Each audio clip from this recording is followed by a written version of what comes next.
Et bonjour à tous, ravi de vous retrouver pour l'émission du vendredi 3 mars 2023. On se retrouve avec un BTC en recul, moins 4,58, Ethereum juste derrière à 4,50, donc respectivement à 22 400 ce matin et 1570 $. L'intégralité du top 10 qui suit derrière, entre moins 5, moins 6, jusqu'à moins 8 pour LTC, moins 7 pour Uniswap, moins 6 pour Chainlink.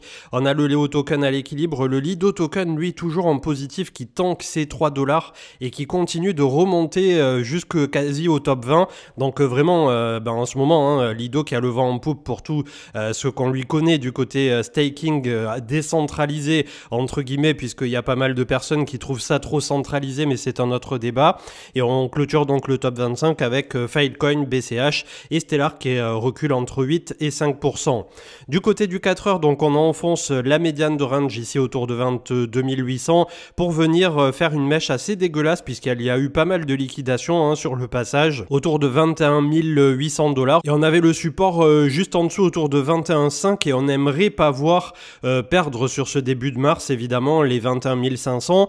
Je pense que le mois de mars risque d'être un mois qui va être assez piégeux, et notamment jusqu'à la 3e semaine de mars où on va avoir les chiffres du CPI aux États-Unis, et comme vous le savez c'est la sempiternelle musique. Un consensus qui serait à l'équilibre, c'est plutôt positif pour les marchés. Un taux qui serait ajusté à la baisse et qui surprendrait les marchés positivement, là on aurait vraiment une libération multimarché, ou alors un taux qui serait augmenté au-delà des 0,5 attendus par le consensus pour un taux nominal à la fin autour de 6%, voire plus désormais. Mais en tout cas en fonction de cette hausse, oui ou non, on risque d'avoir le dérapage du côté du marché crypto aussi, puisqu'il suit à s'y méprendre le marché US depuis pas mal de temps.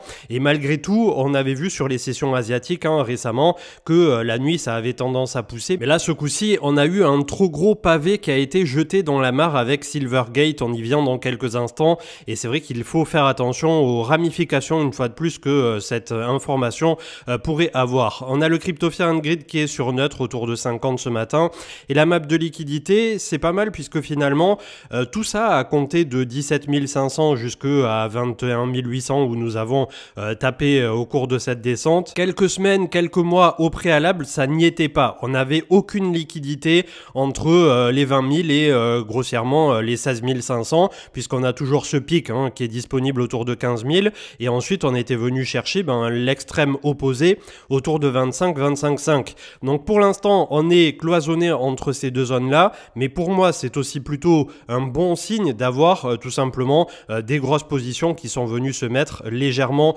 sous le cours. Alors c'est pas non plus un coussin d'anthologie, on a un pic qui est à 17 300 et ça fait bien loin de là où nous nous trouvons, mais ça peut permettre de vérifier malgré tout que les acteurs sont petit à petit en train de se repositionner à l'achat, et on verra ce que ça pourra donner justement, je pense, sur ce mois de mars qui risque de faire un peu le yo-yo entre les 22 000 et les 25 000 $. Le Signature Bank, donc, qui selon Charles Edwards avait été tout simplement une banque bien plus profitable et solide que ce qu'a été Silvergate, et je vous montre immédiatement, rapidement, on y reviendra ensuite à l'analyse technique, le cours de Silvergate. Hier, il y a toutes les grosses crypto-bourses, exchanges, etc. qui leur ont tourné le dos, puisque Coinbase a lancé le mouvement, suivi de Crypto.com, suivi de Kraken, si je dis pas de bêtises. Bref, tous ont fermé la porte de Silvergate. Il y a Tether avec l'USDT qui a dit qu'il n'avait aucune exposition à Silvergate, et vous devez vous demander en ce moment même, mais qu'est-ce que Silvergate? Eh bien tout simplement c'est une énorme banque aux États-Unis qui était le pont préféré, institutionnel ou non, mais préférentiellement institutionnel, puisque il faisait le pont pour les on-off ramps, c'est-à-dire les entrées et sorties de capitaux en argent fiduciaire, en dollars, pour les grosses structures de type Coinbase, Kraken, Crypto.com un peu apparemment, puisque aussi ils ont fait un statut autour de ça. Et c'est là où on voit que c'est la théorie de l'évolution puissance 10, puisqu'il y a déjà un remplaçant qui s'appelle Signature Bank et qui va récupérer un peu tous ces flux-là. Donc c'est vrai que pour Silvergate en particulier, au vu de toutes les ramifications qu'ils ont, il y avait une map qui était sortie il y a quelques temps, j'ai pas réussi à la retrouver là tout à l'heure ce matin, avec toutes les ramifications que ça peut avoir fort et comporté dans l'écosystème crypto, et c'est un truc, c'est une pieuvre qui est vraiment implantée assez profondément. Et c'est là où je me dis que peut-être c'est le dernier domino sorti du placard à la FTX qui peut faire tomber d'autres petits dominos, et c'est pour ça que c'est un sujet suffisamment inquiétant et important pour vraiment le prendre en considération à court terme. Et je pense que techniquement parlant, c'est ce qui a permis de déclencher ce sell-off du côté du marché crypto. Malgré tout, c'est une information qui est à la disponibilité de tous depuis plusieurs semaines, donc c'est pas non plus l'effet waouh, mais voilà, on a ce truc qui est en train d'arriver, et c'est ce qui fait que probablement sur un marché crypto qui depuis début 2023 a bien poussé, nous a permis de déclencher cette cascade de liquidation baissière. Une observation très intéressante poussée par monsieur Anderson du côté du SP500. Depuis 1950, il y a eu 21 scénarios, 21 fois où le SP500 a débuté en janvier de plus 4%, il nous a fait plus 6% ce début janvier 2023, et derrière, sur les 21 occurrences, le marché était plus haut en août que ce qu'il était en janvier. Donc est-ce qu'on va counter une statistique qui 21 fois sur 21 c'est réalisé? Voilà, c'est des statistiques, ça reste des stats, mais j'aime bien ce genre justement de chiffres, puisque sur le marché crypto on manque un peu de recul pour faire de la véritable statistique, mais là 21 sur 21 c'est plutôt on va dire parlant. On a eu la confirmation pour FTX que près de 9 milliards de fonds d'utilisateurs manquent à l'appel, donc après un audit poussé. Donc voilà, je suppose que quand on prenait en considération qu'ils avaient au mieux du mieux entre 20 et 30 milliards, ça donne un peu l'aperçu de ce que pourront peut-être un jour récupérer les utilisateurs lésés. On a le mineur Riot, donc au niveau de l'entreprise de blockchain Bitcoin, qui triple le hash rate en 2022, donc le réseau BTC qui se porte mieux que jamais, et on l'a vu avec des nouveaux ATH sur nouveaux ATH pour le réseau et la blockchain du Bitcoin. Le funding rate avec Decentrader qui continue d'avoir des longs assez agressifs, tandis qu'ils se sont tous fait liquider sur le passage. Donc clairement, voilà, on a eu un mouvement qui a été alimenté malheureusement une fois de plus un peu par les dégénérés qui font beaucoup de levier. On avait Miles Dutcher qui faisait un petit résumé de tout ce qui est en cours et qui pourrait alimenter ce narratif négatif. Comme d'habitude, il y en a qui diront que c'est le prix qui fait les news et pas l'inverse. Bref, on s'en fout. On n'est pas là pour savoir qui a raison. Je vous donne un peu des billes pour peut-être expliquer un minimum la peur qui s'empare à court terme du marché crypto. On a des unlocks des bitcoins de MTGOX. Alors ça devrait se faire jusqu'à la fin d'année, peut-être automne 2023. C'est petit à petit. Silvergate, c'est assez énorme. L'unlock potentiel Shanghai pour Ethereum, comme vous le savez, c'est pas du tout la théorie qu'on défend. On pense au contraire que ça va permettre énormément de staking, mais les gens vont souvent un peu à contre-courant au niveau de la croyance populaire. Le CPI qui pourrait arriver avec 0,5 de hausse, en tout cas c'est le consensus, et attention, si on en a plus, ça va faire très mal. Si on en a moins, ça sera libérateur. L'Asie qui a vendu à l'ouverture, donc peut-être consécutivement à Silvergate, ça a déclenché les cascades de liquidation, et on a un stock market, notamment le SP500, qui est weak, c'est-à-dire qui est faible à court terme. Avec le Silvergate crash, donc comme on pourrait le nommer à présent, on a le marché crypto qui a reculé de 5% dans la totalité, et on a une whale qui a retiré 312 millions d'USDC en une seule fois et transféré ça sur les échanges dans les 8 dernières heures. Donc est-ce qu'il y a des achats qui sont faits? D'un autre côté, j'avais vu, je crois que c'était Into the Cryptoverse, Ben Cohen, qui avait dit qu'on avait pas mal de stablecoins qui sortaient tout court et qui étaient redeem en ce moment avec des vrais dollars qui peut-être ne rentreront pas à nouveau de sitôt sur le marché crypto. Donc c'est vrai qu'on a pas mal de signaux en ce moment un peu contradictoires, mais en tout cas on a plutôt l'impression que une fois de plus les différents opérateurs essaient de temporiser pour être on va dire optimiste au niveau du marché crypto, pour ne pas dire qu'ils ont pris relativement peur depuis ce qui s'est passé par rapport à FTX. C'était Gemini, c'était pas Kraken qui également est sorti par rapport à Silvergate ou essaient de sortir. Et ils déclarent également, comme les autres, qu'ils ont 0 fonds d'utilisateurs directement sur Silvergate. Ça leur permettait essentiellement de faire des entrées-sorties, comme je vous le disais, en fiat, en dollars. Donc à voir s'il n'y a pas un plus grand truc qui se cache derrière tout ça. Kaiko Data qui nous montrait les volumes sur Coinbase pour constater que sur ce début 2023, nous avions les altcoins qui sont de retour en grande force, tandis que à l'automne 2022, nous avions le Bitcoin qui avait repris des parts de marché. Vous avez également la petite proportion en bleu clair de stablecoin et on peut constater que sur début 2023 aussi, on a malgré tout pas mal d'opérateurs qui sont revenus en stable, tandis que ça a joué pas mal du côté des altcoins et on le voit beaucoup moins du côté de Ether en bleu foncé qui pour l'instant n'intéresse pas grand monde, en tout cas en apparence. Je pense que ça risque de revenir un peu dans un second temps. On avait une autre donnée sur CryptoCompare, c'était en février, les investissements Assets Under Management en crypto ont progressé de plus 10%, s'établissant au-dessus des 28 milliards de dollars, un point haut qui n'avait pas été revu depuis mai 2022, donc ça commence à dater. Une news intéressante, ça faisait très longtemps qu'on n'en avait pas parlé sur la chaîne, c'est la plateforme autrichienne Bitpanda qui lance un équivalent des Launchpad qu'on connaît sur les autres acteurs de l'écosystème crypto. En fonction de votre niveau de VIP via leur token BEST, le token maison de Bitpanda, vous pourrez participer au lancement de nouveaux tokens. Donc ça en fait vraiment un all-in-one en Europe qui est assez extraordinaire, je pense, en termes d'application de sécurité et d'audit d'un point de vue, on va dire, purement régulation. La régulation autrichienne, c'est un peu MiCA++ en avance. Donc je me posais la question entre Swissborg, entre Bitpanda, qui va gagner la grande course, on va dire, au top 1 européen au cours de 2023 à 2025. En tout cas, ils sont pas mal placés, je pense, sur les starting blocks et ça fait plaisir de voir qu'au travers du temps, on a toutes ces structures qui arrivent à traverser les âges, puisque c'est pas évident pour des sociétés comme ça, d'un coup avoir l'argent qui coule à flot, de pouvoir investir, d'avoir beaucoup d'employés et ensuite de se prendre 2-3 ans de disette où il y a le robinet qui est complètement fermé en termes de revenus. Ça doit être assez difficile à gérer en tout cas. Tesla, alors oui, je parle encore de Tesla, mais en ce moment on n'a que des bonnes nouvelles en provenance du constructeur américain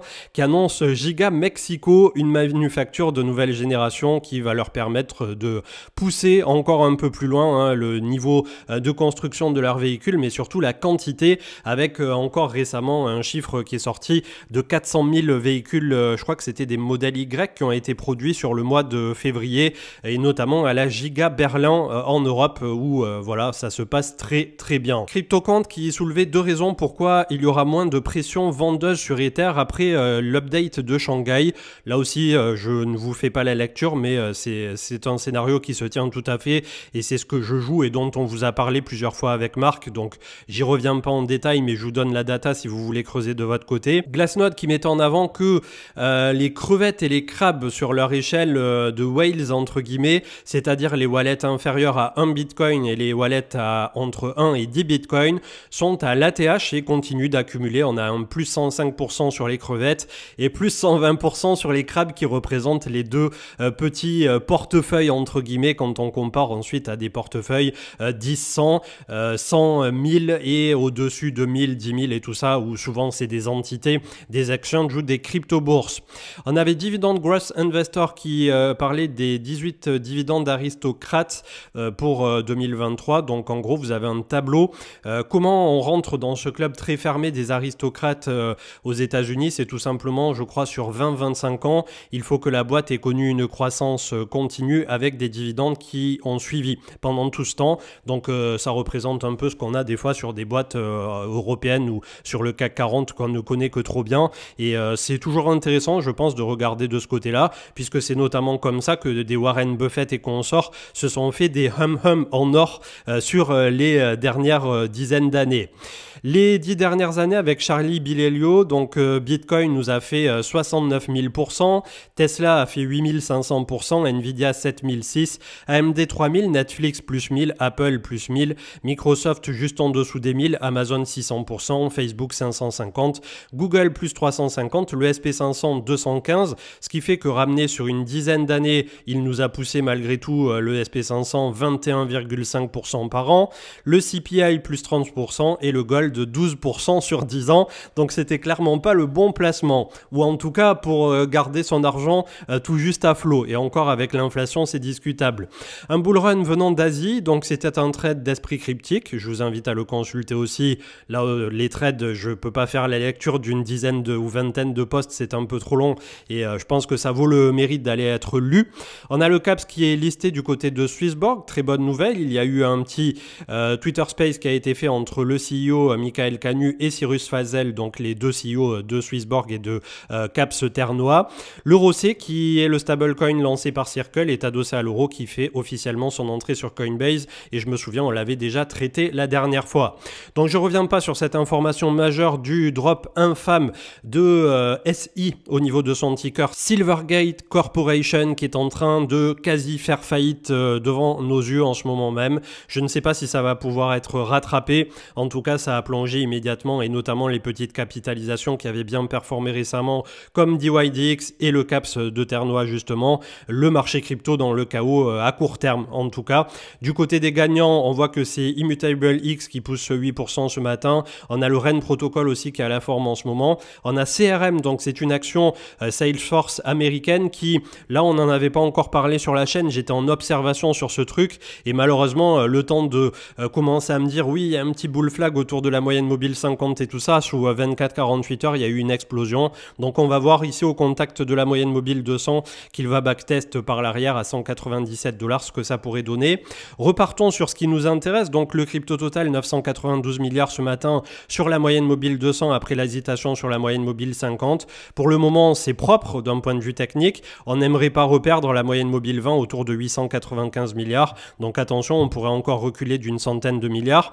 Du côté du crypto total, on a l'énorme point d'appui ici autour de 525, elle est légèrement en dessous, 515, 520, mais il ne faudra pas non plus perdre cette zone où nous attend la trend de sortie ici qu'on vient de péter en 3 points, et moyenne mobile 200, moyenne mobile 20. Donc vraiment si on repassait en dessous de ça, de 515, 520 milliards, ça veut dire qu'on s'est tous trompés et qu'on va revenir à minima sur les 420 milliards, c'est-à-dire l'ex-point bas. Donc c'est un scénario à prendre malgré tout en considération, et il faut faire attention à court terme.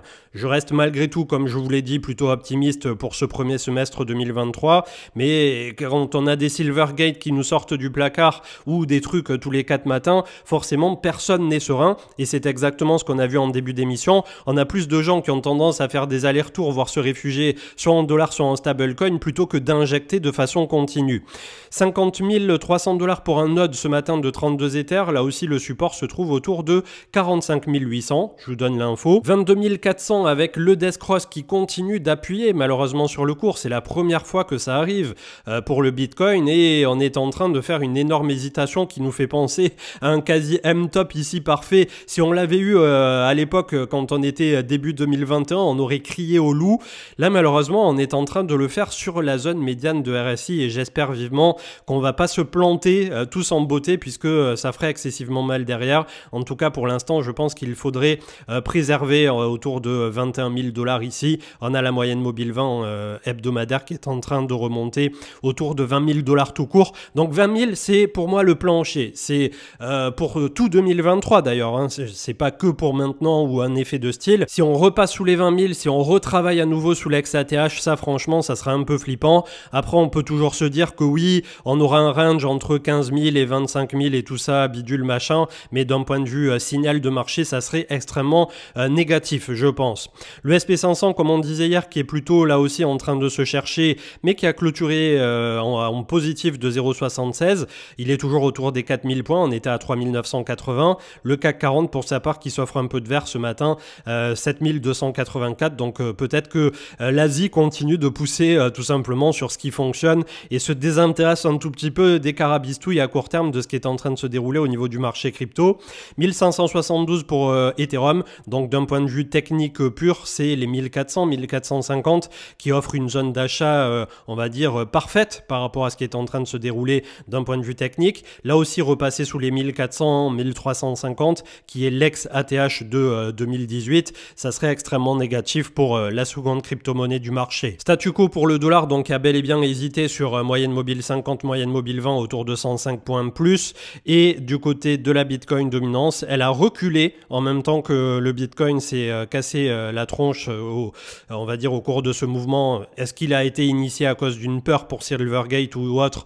On ne le saura jamais. En tout cas, pour l'instant, ça démontre aussi le fait que la Bitcoin dominance recule en même temps que ce dernier, qu'on a plus eu des capitaux qui sont sortis du marché plutôt que l'inverse, contrairement au mouvement qu'on avait initié donc entre novembre et ici jusqu'à on va dire février 2023, où on a eu vraiment pas mal de cash qui étaient revenus sur le marché crypto pour nous permettre de pousser, on va dire comme ça à la louche, pour bon nombre d'altcoins, à minima 1x2, et Bitcoin qui nous avait poussé une quarantaine de pourcents, je vais le remesurer pour pas dire de bêtises, mais entre le point bas et le point haut récent, on était même sur un peu plus, puisqu'on était à plus de 60% quand on prend de mèche à mèche. Donc un joli rallye de type avril 2019.